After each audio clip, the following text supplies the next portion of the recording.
From Recorded Future News and PRX, this is Click Here.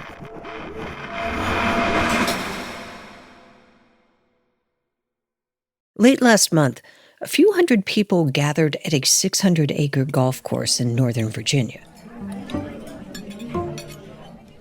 It looked like something we've all seen before. A stunning view of the Potomac, the president, a surf and turf dinner, a few speeches. And thank you all for being here. Thank you. And if that's where the story ended, this wouldn't be an episode.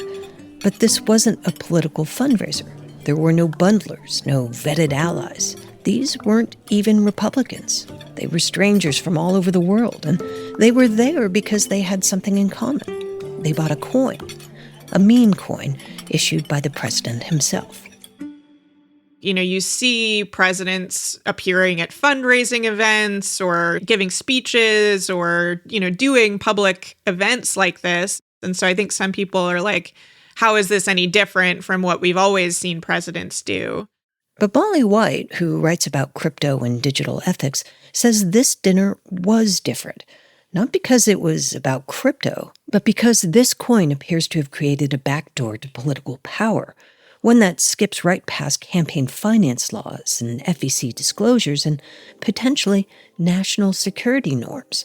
I think that some people have not grasped the extent to which this is unethical and illegal for a president to do. I'm Dina Temple-Raston, and this is Click Here, a podcast about all things cyber and intelligence. We tell true stories about the people making and breaking our digital world. In the crypto world, there's a saying, if it looks like a scam, it trades like a scam. And you know how that ends. And today, we turn to the Trump meme coin. On the surface, it inspired just another one of those Washington dinners, a night with the president, a prize for loyal supporters. But behind the velvet rope, there was a potential national security threat, a $148 million threat, because according to the crypto intelligence firm Inca Digital, 220 people spent that much on a Trump-traded digital token to get a seat at one of those tables. And that may sound like politics as usual, just with a little digital twist, but this isn't about coins or dinner. Because once you understand how meme coins work, you begin to see how they make it easy to hide influence right in plain sight. I think a lot of people, both within and outside of the United States, are just sort of shocked to see that the U.S. is allowing this to happen. Stay with us. Click Here is brought to you by Progressive Insurance. You chose to hit play on this podcast today. Smart choice. Make another smart choice with Auto Quote Explorer to compare rates from multiple car insurance companies all at once. Try it at progressive.com. Progressive Casualty Insurance Company and Affiliates. Not available in all states or situations. Prices vary on how you buy.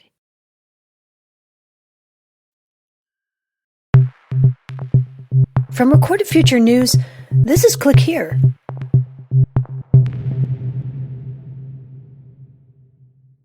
The dinner took place back in late May, but to understand it, we need to go back a few months, to January, when Trump launched a meme coin just before taking office. After using his Trump brand to sell everything from steaks and vodka to sneakers and Bibles, the president promoting his company's newly launched Trump meme coin. I don't know much about it other than I launched it. I heard it was very successful. Now, unlike Bitcoin or Ethereum, meme coins aren't designed to be useful. They're speculative, a kind of digital stunt. You choose a meme coin that you think is going to earn a substantial amount of attention, and you try to buy it at a low price, and then later, when attention soars, you try to offload your tokens at a higher price. That's Molly White again. And she says what you need to know about meme coins is that they aren't about a product. They're about attention. The first meme coin, which was Dogecoin, actually began as a joke. This is Omid Malikan, a professor at Columbia Business School. And he says Dogecoin was created to essentially mock crypto, for becoming just another extension of the man. The whole point of this blockchain crypto thing was to be democratized and egalitarian and of the people and break away from the exclusive good old boy club that is Wall Street. So meme coins then became like a form of, I don't know if you've discussed this concept of economic nihilism on the show before, but it was almost like the aggrieved masses said, you know what? Forget your really serious crypto project that's probably not going to work anyway, and you didn't let me invest in it, and the VCs made a killing on. I'm going to buy a dog coin.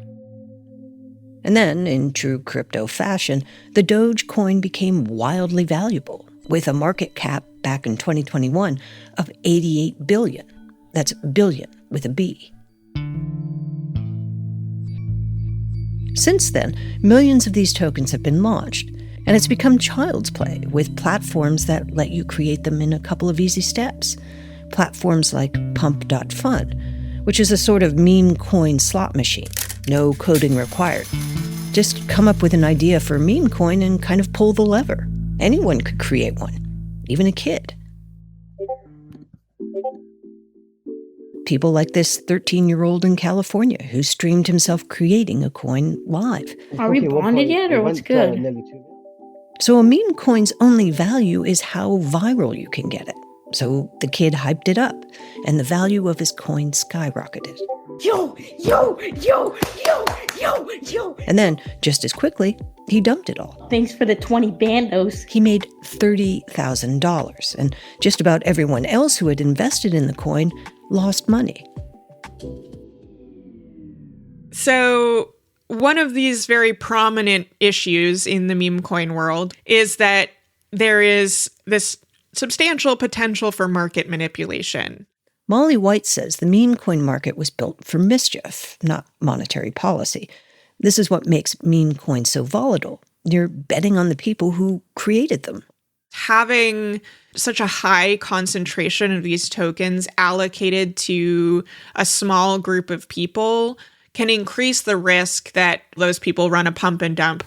In other words, when a handful of insiders own the bulk of a coin, they can spike the price and then cash out, leaving everyone else holding the bag. Which is why when Trump launched his meme coin in January, it turned heads. Not just because of what it was, but because of what it wasn't. It wasn't fair. You can't just launch something on Pump.fun and keep the majority of the supply for yourself from the jump because the platform doesn't allow that. But that's exactly what Trump did. Two companies linked to his family kept 80% of the supply. And when the Trump coin started to lose its value back in April, he needed a lifeline, something to get buyers' attention back. So he announces the dinner, which made the price of the token pop. And pop it did. Trump coins surged 50% in a single day, which didn't just fatten Trump's holdings, it fattened his wallet every time someone bought, sold, or traded it, because the coin skims a fee off every transaction. It's made Trump's team an estimated $350 million so far. And here's the twist that really rankled the meme coin diehards. He made all this money while breaking the cardinal rule of meme coin culture. He made the joke real. But wouldn't the Trump meme coin being connected to a dinner mean that it'd have utility? Yes, it would. The desirability or even legality of that utility is in question. And then, right on cue, the SEC announced it wouldn't be regulating meme coins anymore. Because meme coins, they said, were meant to be a kind of collectible. They, quote, lacked utility. So is it still a meme coin? No, I don't think it should be called that. So if it's not a meme coin, what is it? It's something entirely different. When we come back, how Trump's coin turns this internet joke into an end run around the Constitution. Stay with us. Hi, I'm Lauren Good. I'm a senior writer at Wired. I'm Michael Calori, Wired's Director of Consumer Tech and Culture. And I'm Zoe Schiffer, Director of Business and Industry. and we're the host of Wired's Uncanny Valley. It's a show about the people, power, and influence of Silicon Valley. Every week, we get together to talk about how technology and culture from the Valley are influencing our everyday lives. The internet really was no longer about the early days. It was about minting money. He was swapping out the hoodie for a suit. And it just became like the shorthand for, I'm the Silicon Valley hustle coder guy. Or we'll dive deep into the history of some of Silicon Valley's most important institutions and figures. So a lot of people point to parallels between Sam Altman and Steve Jobs. Very good for engagement for Meta, for its bottom line, possibly or probably bad for humanity. I don't know if there's any single person that I would trust with this. Whether you're optimistic or absolutely terrified about what Silicon Valley will do next, this is the podcast for you. We'll be there to bring the analysis and reporting you can only get from Wired. Listen to and follow Wired's Uncanny Valley wherever you get your podcasts.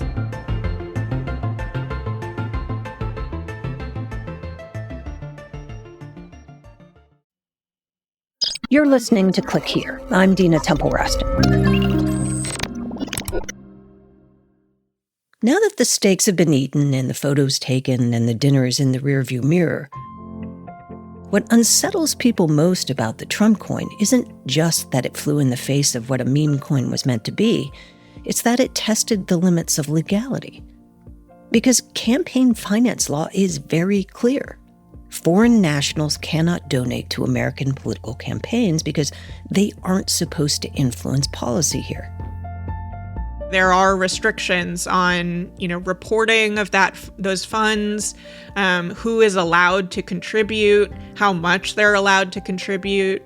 And then, of course, the restrictions on people actually paying the president for influence over official acts, which is, plainly illegal.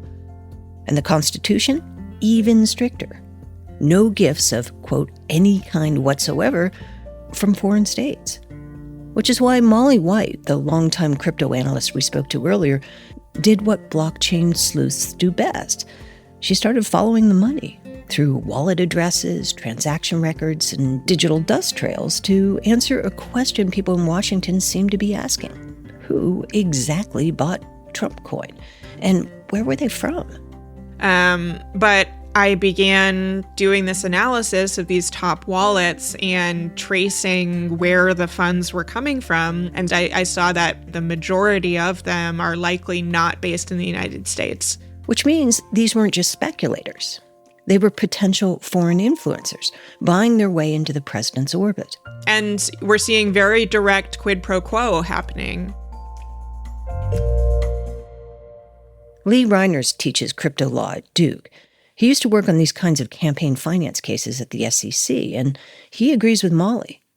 So look, this is not, a theoretical concern. Like, this is actually happening. For example, a Mexico-based shipping company literally issued a press release to say they'd be buying up to $20 million of Trump's coin as a, quote, effective way to lobby the president. Consider the case of Justin Sun, a crypto billionaire under SEC investigation, who then invested $75 million in Trump's crypto platform. Shortly after Trump took office, the SEC paused that investigation. Justin Sun topped the leaderboard of people competing for a seat at the Trump coin dinner. And what's more, just a week before the event, a tech company with ties to China pledged to buy $300 million of Trump coin. So let me ask just about national security implications. So are you concerned that foreign entities have found a way to actually, donate to the Trump administration? Of course I'm concerned. When we vote for a president or any politician, we expect them to act in the interest of all Americans, right?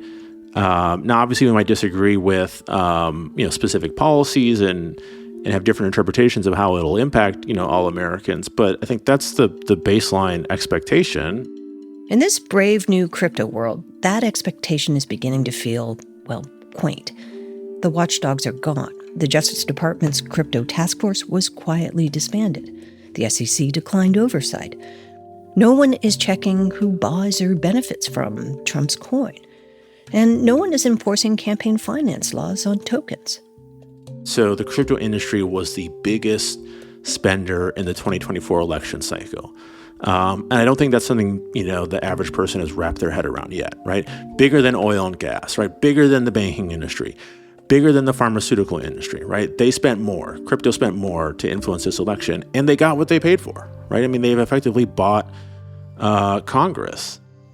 And that's the thing about meme coins. They're not supposed to do anything, but Trump's coin does everything. Access, influence, funding. It doesn't just subvert crypto's ideals, it undermines ours. Now the concern is that with the President of the United States having a direct financial interest in a cryptocurrency, that he is going to be taking actions as president that are about promoting his financial interests. History suggests this is exactly how financial crises begin, with assets that people don't quite understand.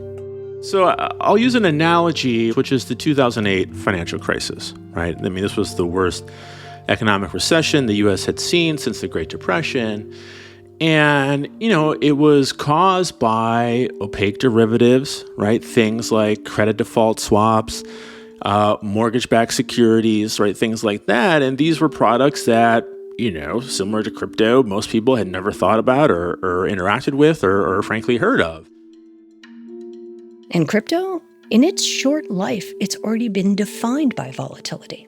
From the Bitcoin crash of 2018 to the implosion of FTX in 2022. This is an industry that seems to have regular boom and bust cycles baked right in. But nevertheless, it's creeping its way into mainstream financial products. Even Fidelity Investments has begun to administer 401ks with Bitcoin investment options. Like if a crypto correction or collapse does spill into the traditional financial system and destabilizes the traditional financial system, we might all bear the brunt of a crypto collapse. The dinner may have started as a kind of meme, but what it revealed wasn't funny. Not a loophole, but a blueprint for a kind of influence operation not built on ballots or bundlers, but on tokens. Tokens that few people understand. Tokens that foreign actors appear to be using to get closer to the President of the United States. There are also the people who will say things like, yeah, the Trump meme coins are unfortunate and bad. I don't care. We have a pro-crypto president. He's going to make the technology more broadly accepted, so I'll deal with it. But it's a devil's bargain. The White House, for its part, says it's absurd for anyone to insinuate that this president is profiting off the presidency. This is Click Here.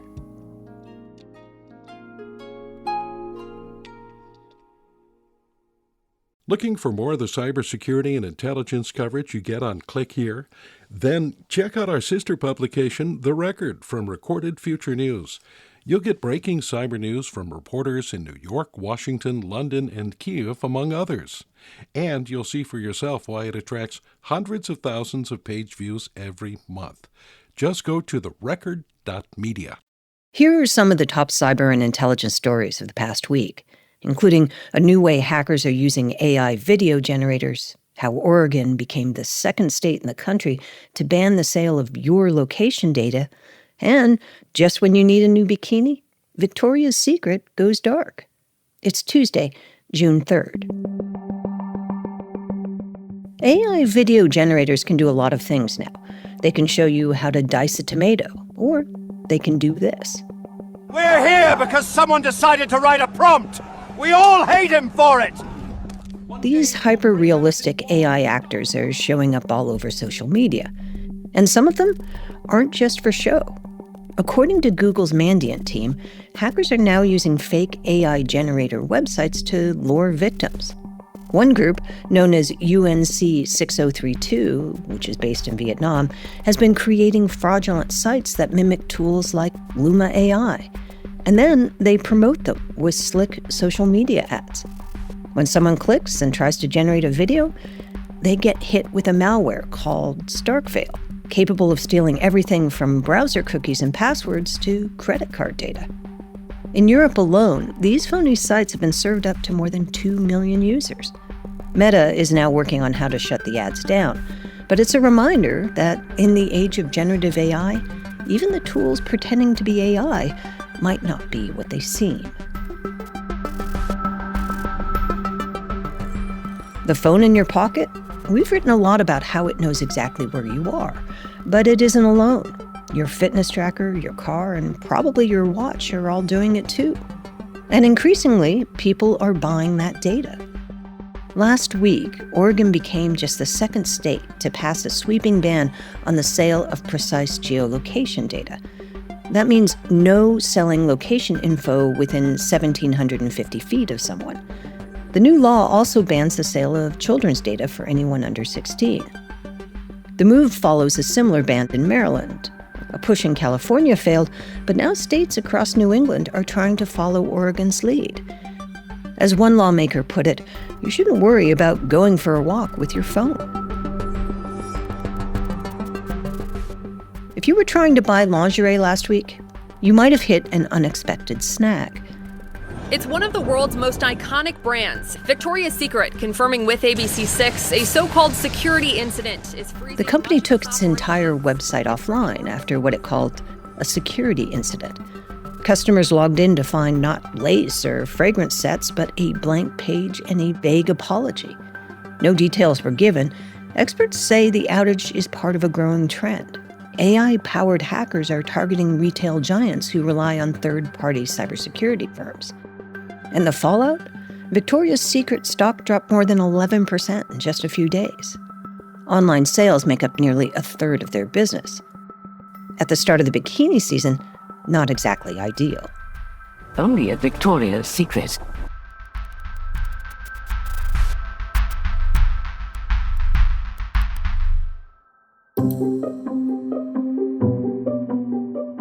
Today's episode was written and produced by Megan Dietrich, Sean Powers, Zach Hirsch, Dina Temple-Raston, and the lead producer was me, Erica Gaida. It was edited by Karen Duffin, fact-checked by Darren Ankrum, and contains original music by Ben Livingston with some other music from Blue Dot Sessions. Our staff writer is Lucas Riley, and our illustrator is Megan Goff. Martin Peralta and Jesse Neiswanger are our sound designers and engineers. Click Here is a production of Recorded Future News and PRX. Tune in on Friday for Mic Drop, which features our favorite interview of the week. We'll see you then.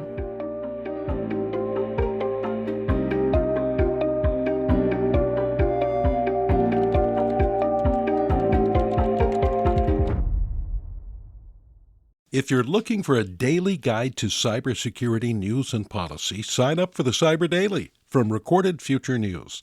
It serves up the day's most interesting and important cyber stories from our sister publication, The Record, and then aggregates all of the big cyber stories you might have missed from news outlets around the world. Just go to therecord.media and click on Cyber Daily to get all you need to know about the world of cybersecurity right in your inbox.